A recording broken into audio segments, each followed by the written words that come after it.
Oi, amigas e amigos, tudo bem com vocês? Muito bom dia, boa tarde, boa noite. Chegando com mais um vídeo aqui no meu canal no YouTube.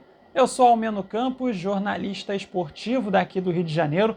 Faço parte da equipe de transmissões da MS Web Rádio, que é uma web rádio lá do Mato Grosso do Sul, e que tem uma equipe de transmissão aqui no Rio de Janeiro e a gente faz algumas partidas de times, de equipes daqui do Rio. E na noite desta sexta-feira, o Internacional venceu mais uma no Brasileirão, derrotou o Fluminense por 2-0 na abertura da 33ª rodada do Brasileirão. E fica aquela pergunta, né? Quem para o Internacional? Pois é, o Inter agora com 14 jogos de invencibilidade entre as equipes da Série A, é quem tem a maior sequência de invencibilidade neste momento na temporada. Então já convido você a deixar o like no vídeo, se inscrever no canal, ativar o sininho das notificações, pois quando for postado um vídeo ou um short, que é aquele vídeo mais curto, você vai receber a notificação. E claro, compartilhe o vídeo com todo mundo, até mesmo para aquela pessoa que você não gosta, que você detesta, que você odeia, não tem nenhum problema, tá? O importante é divulgar os vídeos, os conteúdos que faço por aqui. Essa divulgação é muito importante para o crescimento aqui do meu canal no YouTube. Beleza? Então vamos lá para mais um vídeo. Bem, a gente aqui também, né, precisa destacar os gols do Internacional que saíram na segunda etapa. O primeiro que foi com Rafael Borré e o segundo que foi com o Bruno Henrique. E com duas assistências do brasileiro Bernabé. Pois é, porque dias atrás, lá no programa Seleção Sport TV, pediram a convocação do Bernabé para a seleção brasileira, sendo que ele é argentino. Pois é, né? Fizeram essa gafe, digamos assim, esse erro, mas até depois no dia seguinte brincaram com essa situação, né? Enfim, o brasileiro Bernabé, ele é argentino, claro, e mesmo com pouco tempo no Brasil, não teria esse tempo para se naturalizar brasileiro, né? Mas, ó, pelo que vem jogando bola, se ele pudesse ser convocado para a seleção brasileira, seria uma opção interessante para análise do técnico Dorival Júnior, mas, claro, não tem condição de ir para a seleção brasileira porque ele é argentino. Mas olha, o que o Bernabé vem jogando bola, cara, é impressionante. E isso muito por conta da chegada do técnico Roger Machado. Aliás, o Roger Machado, que teve um papel crucial para o crescimento do Internacional na temporada, né? E até fiz um vídeo um tempo atrás em uma outra rede social falando que, na minha visão, o Internacional era a grande decepção na temporada no futebol brasileiro naquele momento, no primeiro semestre. Isso após o Internacional ter sido eliminado na Copa do Brasil, na minha visão, ter sido eliminado de forma precoce na Copa Sul-Americana. E como que a diretoria do Internacional perdeu tempo, né, com o Eduardo Cudê. Porque o Internacional, na minha visão, fez grandes contratações e não era errado na época, lá no início do ano, cotarem o Internacional brigando lá nas primeiras colocações, por exemplo, pelo título do Campeonato Brasileiro. Como perdeu tempo o Internacional com o Eduardo Cudê, né? E é claro, teve a questão das fortes chuvas, né, que atingiram o Rio Grande do Sul, que o Internacional demorou para jogar, né, voltar a jogar depois de pouco mais de um mês, voltou a jogar no Beira-Rio, em seu estádio, 70 dias depois, né, do último jogo que tinha feito em seu estádio, antes das fortes chuvas. Só que, cara, assim, era nítido já desde o início do ano o desempenho muito abaixo do Internacional nas mãos do Eduardo Cudê. Até que, de uma forma tardia, a diretoria do Internacional tomou a decisão de demitir o Eduardo Cudê, e aí foi até a Serra Gaúcha contratar o Roger Machado, que até então estava no Juventude, e assumiu o comando técnico do Internacional. Demorou um tempinho também para engrenar, é verdade, mas quando engrenou, aí mudou radicalmente, mudou assim, claro, de uma forma muito positiva, e o Internacional está nas primeiras colocações no Campeonato Brasileiro, e com essa vitória até, né, encostou no Fortaleza, tá? O Internacional que nesse momento encostou no Fortaleza, Internacional que neste momento que estou gravando o vídeo é o quarto colocado com 59 pontos, um ponto atrás do Fortaleza. É que o Fortaleza vai jogar neste sábado contra o Vasco, lá no Castelão, em Fortaleza. Para mim, o Fortaleza é favorito para vencer o jogo em cima do Vasco. Mas é futebol, né? A gente tem que aguardar para ver se de fato isso vai acontecer. Só que o Internacional, neste momento, está a um ponto do Fortaleza. Então, e está próximo do Palmeiras também. Então, olha o crescimento que o Internacional teve agora com 14 jogos de invencibilidade. Para falar do que aconteceu no jogo, né, enfim, eu vou falar do Fluminense, porque o tricolor das Laranjeiras, né, para o jogo desta sexta-feira, entrou muito modificado, assim, foram 5 desfalques por suspensão e 5 titulares, né? Goleiro Fábio, olha só, vai começar os desfalques, goleiro Fábio, né? Faz falta, né, o goleiro Fábio. Também a ausência do Thiago Santos, a ausência do Paulo Henrique Ganso, a ausência do John Arias e também do atacante Cauã Elias. Cara, são desfalques assim importantíssimos. Então foi com esse cenário que o Fluminense teve que enfrentar o Internacional, a equipe que tem a maior sequência de invencibilidade neste momento entre as equipes da Série A do futebol brasileiro. Até para falar aqui, né, das mudanças feitas pelo Mano Menezes, no gol, Vitor Eudes foi titular no Fluminense. A dupla de zaga hoje, né, com o Thiago Silva e Manuel. Manuel, hein? Caraca, Manuel. Enfim. Aí o trio de meio de campo com Martinelli, Facundo Bernal e Lima. E no ataque, né, foi com o Keno na ponta esquerda. O Germán Cano hoje foi o centroavante titular no lugar do Cauã Elias. E aí o técnico Mano Menezes resolveu inventar e colocar o Guga de ponta direita. E aí o Guga entrou numa rotação assim muito abaixo dos outros jogadores, né? E aí o Fluminense não conseguiu desenvolver o seu jogo pela ponta direita. Aliás, no primeiro tempo que o Fluminense se defendeu bem mais, né? O Internacional que teve controle muito grande da posse de bola na primeira etapa, até para ver aqui certinho. O Internacional terminou com 67% de posse de bola na primeira etapa.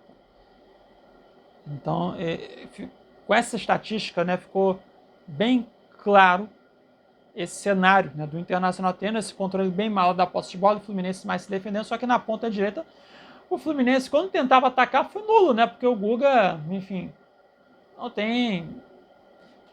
não está apresentando condições. Não está apresentando condições, né.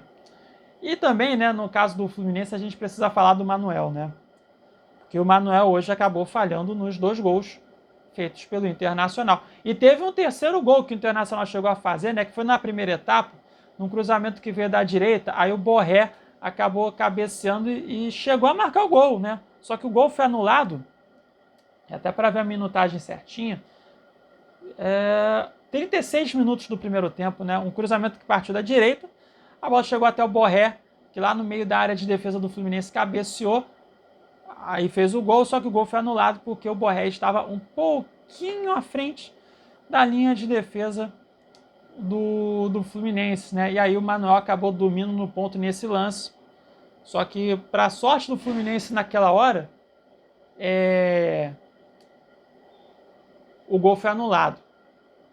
Então, terminou o primeiro tempo 0-0. O Internacional até que teve ali esse controle muito grande da posse de bola, só que ficou cercando a bola ali na área de defesa do Fluminense, tocando de um lado para o outro, só que foram poucas chances perigosas, né, que o Internacional teve. Foi um chute de fora da área feito pelo Wanderson, que foi lá no ângulo, o Vitor Eudes fez uma bela defesa. Teve o gol marcado pelo Borré, que foi anulado, e teve uma bicicleta do Thiago Maia, cara, quase que o Thiago Maia fez um golaço. Uma bicicleta, só que a bola foi no meio do gol, o Vitor Eudes defendeu, né? Então acabou que o Internacional, com esse controle muito grande da posse de bola, foi pouquíssimo produtivo, na minha visão, na primeira etapa. O primeiro tempo terminou 0-0. Só que nos primeiros minutos do segundo tempo, antes do gol do Internacional, né? Aí é claro, né? O Mano Menezes, no intervalo, ele tirou o Guga e colocou o Marquinhos. Aí fica aquela dúvida, né? Por que não entrou com o Marquinhos de titular? É um cara da posição, é um ponta-direita. E aí, o segundo tempo ficou bem óbvio isso, e o Fluminense foi mais produtivo na segunda etapa, né? O Marquinhos fez com que o Fluminense crescesse de rendimento na segunda etapa, né? Ficou muito óbvio isso. Mas só que às vezes os técnicos querem inventar, né? E aí, nos primeiros minutos do segundo tempo, o Internacional aí fez o gol, seu primeiro gol no jogo. Um cruzamento que partiu da esquerda, feito pelo, entre aspas, brasileiro Bernabé. A bola teve um desvio na marcação do Fluminense, e aí ela viajou, foi até a segunda trave. E aí, cara, o Manuel estava correndo, só que ele diminuiu a velocidade, né? Ele foi praticamente parou de correr. E aí, nisso, deixou o Borré, já perto da segunda trave, empurrar a bola para o fundo da rede, né? O Manuel acabou dormindo no ponto na marcação, e aí deixou o Borré livre para empurrar a bola para o fundo da rede e abriu o placar para o Internacional, né? Mais uma bobeira, né, feita pelo zagueiro Manuel do Fluminense. E aí, depois desse gol, né, até o Fluminense teve algumas chances ali, um chute fora da área com o Marquinhos. Já mais para frente, né, o Fluminense poderia ter empatado o jogo, né, com o John Kennedy que entrou no decorrer da segunda etapa no lugar do Germancano. O John Kennedy recebeu a bola da pequena área de defesa do Internacional, tentou uma letra, o goleiro Rocher fez a defesa com as pernas, evitando que fosse o gol do Internacional, gol do Fluminense, perdão. E se o Fluminense, né, empatasse o jogo naquele momento, o cenário do jogo seria completamente diferente, né? Até mesmo a gente poderia falar do Fluminense voltar para o Rio de Janeiro com um ponto, né? Que diante de todo o cenário, né, com muitos desfalques, era um empate que seria uma vitória para o Tricolor. Mas acabou que não aconteceu. Então, até o Internacional, mesmo com 1-0, acabou que só foi ser mais produtivo mesmo para a reta final do segundo tempo. Aí teve um chute do Alan Patrick de fora da área, teve um chute do Bernabé, né, que foi cruzado, a bola passou à esquerda do gol defendido pelo Vitor Eudes. E aí o segundo gol do Internacional saiu nos acréscimos, né, que foi um cruzamento feito pelo Bernabé, lado esquerdo, cruzamento rasteiro. A bola foi até o meio da área de defesa do Fluminense. E aí o Manuel, zagueiro do Fluminense, e o Bruno Henrique, volante que também entrou no decorrer do segundo tempo, apostaram corrida para ver quem chegaria primeiro na bola, e quem chegou primeiro? Bruno Henrique. E aí o Bruno Henrique finalizou, a bola foi para o fundo da rede, e aí foi decretada e sacramentada a vitória do Internacional 2-0 diante do Fluminense. Até durante o segundo tempo, né, o Mano Menezes, ele fez outras substituições, né, tirou o Facundo Bernal, o volante Bernal, para colocar o Renato Augusto. Olha aí o Renato Augusto voltando, hein? Pois é, o Renato Augusto entrou, isso por volta dos 25, 26 minutos do segundo tempo. Saiu o Keno, entrou o Kevin Serna voltando a jogar aí depois de um mês lesionado. Também depois o Mano Menezes tirou o Germancano, né, que muito longe do que foi o Cano do ano passado. O Cano que foi decisivo, inclusive, nesse mesmo estádio Beira-Rio ano passado, na semifinal da Libertadores, né? Enfim, acabou que saiu o Cano para a entrada do John Kennedy, e aí depois tirou o Lima para colocar o jovem Isaac. No Internacional, o Roger Machado ele tirou o Bruno Tabata para colocar o Gabriel Carvalho, né? É um jovem atacante muito promissor também, 17 anos de idade apenas, tem muito para crescer tecnicamente. Tirou o Wanderson para colocar o Gustavo Prado, tirou o Thiago Maia, que para mim ele fez uma boa partida, o Thiago Maia, para colocar o Bruno Henrique. Depois tirou também, já nos minutos finais, tirou o Rafael Borré para colocar o Ener Valencia e saiu também o volante Rômulo para a entrada do jovem Luiz Otávio. Então foram as mexidas que os dois técnicos fizeram também no decorrer da segunda etapa. Bem, então, o Internacional, né, que, assim, até vendo as estatísticas mesmo, né, do jogo, terminou com um número maior de finalizações, né? Aqui é segundo o SofaScore, né? O Internacional teve 16 chutes contra 9 do Fluminense, né? Só que às vezes eles contabilizam, né, tentativas de cruzamento, de lançamentos, né, de fora da área, que vão para fora, eles às vezes contabilizam como finalização, né? Enfim, um negócio esquisito. Mas o Internacional, de fato, né, ele teve um número de chutes maior do que o do Fluminense e conseguiu vencer mais uma no Brasileirão, 2-0. Até já falei antes, né, da situação do Internacional na classificação, né? O Inter agora, neste momento que estou gravando o vídeo, é o quarto colocado com 59 pontos. Tá aquela briga ali, né, pela quarta, quinta colocação, né? Porque neste momento no Brasileirão a gente tem um G7. No caso, os 7 primeiros colocados que vão diretamente para Libertadores, né? No caso, os 5 primeiros colocados, né, que vão diretamente para a fase de grupos, enquanto que o sexto e o sétimo colocado neste momento vão para a pré-Libertadores. Aí tem o Internacional em quarto lugar com 59 pontos, o Flamengo, que ainda vai jogar na rodada, é o quinto colocado com 58 pontos, o Flamengo que vai jogar só na quarta-feira, né, contra o Atlético Mineiro, vai ser a repetição da final da Copa do Brasil. E o São Paulo, que é o sexto colocado com 54. O São Paulo que ainda vai jogar na rodada também neste final de semana, né, contra o Atlético Paranaense. Né? E aí o Bahia é o sétimo com 46, enfim, está longe dessa disputa, né? Mas o Internacional que está conseguindo essa sequência invicta, está conquistando vitórias importantes, né? Agora, se acontecer, né, do Botafogo, né, ganhar a Libertadores, por exemplo, né? Ou o Atlético Mineiro, né? Porque pode virar um G8 bem, né? Pode virar um G8 nesse campeonato brasileiro, né? Então, pode virar um G8 e aí os 6 primeiros vão diretamente para a Libertadores. Virando G8, aí o Internacional já está praticamente classificado para a fase de grupos da Libertadores.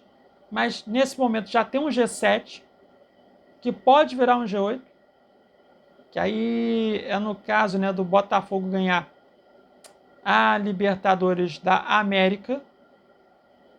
Porque se acontecer do Flamengo ganhar a Copa do Brasil, o Atlético Mineiro ganhar a Libertadores, aí fica um G7. Então vira um G8 se o Flamengo ganhar a Copa do Brasil e o Botafogo ganhar a Libertadores. É isso. Então esse é o cenário. Tá? Então o Internacional está nessa briga ali pela quarta, quinta colocação neste momento no Brasileirão. E já o Fluminense, né? O Fluminense que neste momento é o 14º colocado com 37 pontos.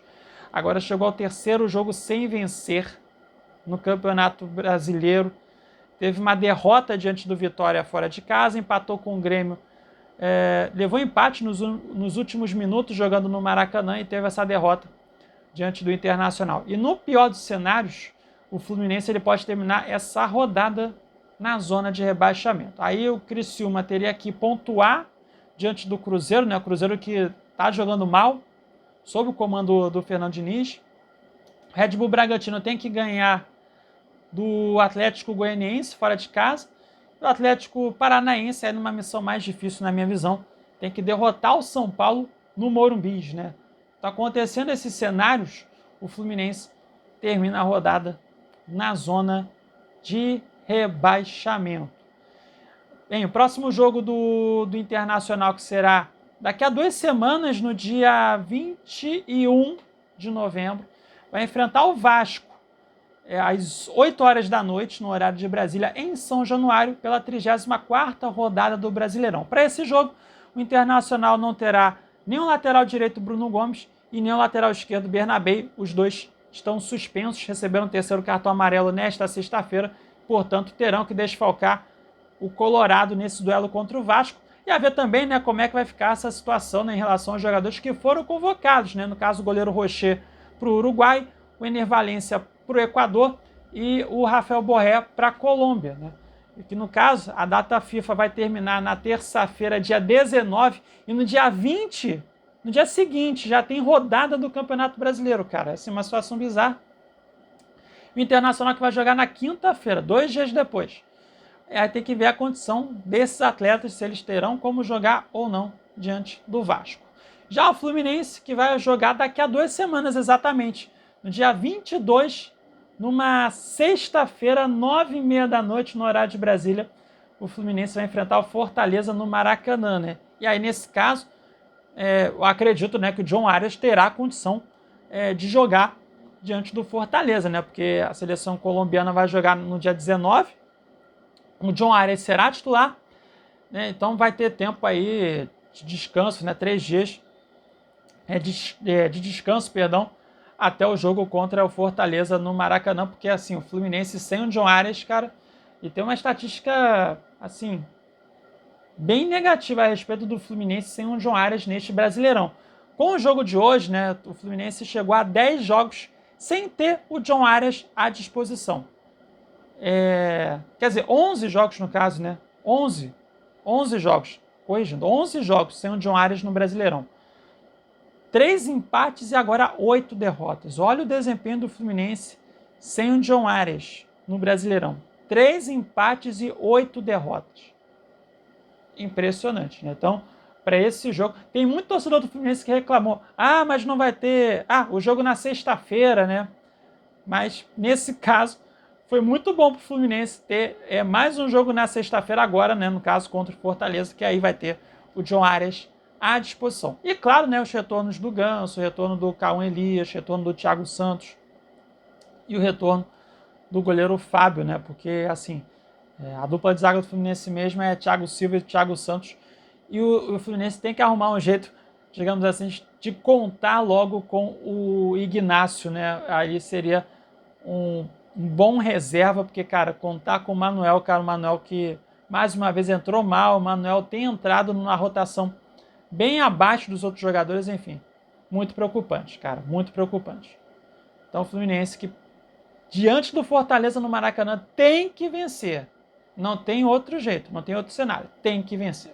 Bem, 23 minutos de vídeo, então o vídeo já é um pouquinho longo, então vou terminar o vídeo por aqui, tá? Você que ficou comigo até aqui no fim, muito obrigado pela sua audiência. Se você gostou, deixe seu like, se inscreva no canal, ative o sininho das notificações, compartilhe o vídeo com todo mundo. Em breve voltarei com mais um vídeo por aqui, tá certo? Beijos e abraços a todos e até a próxima, hein? Tchau, tchau!